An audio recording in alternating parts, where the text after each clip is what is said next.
Let's learn how you can delete your Zoom account. So the first step is to open your browser. You can do Safari or whatever you want. Now you just need to search delete Zoom account and then click on the first site that appears right there. So support.zoom.com.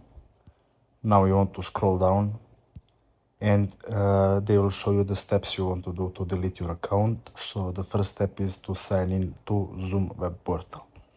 Now you need to click on that. And here we go.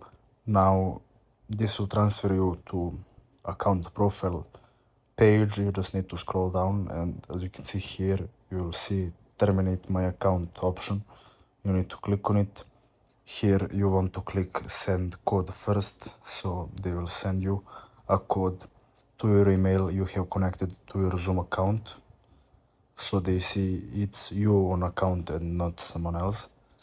And when you get the code, you just need to put it in there and then click on delete. This will delete your account, and that's it. Thanks for watching and see you in the next video.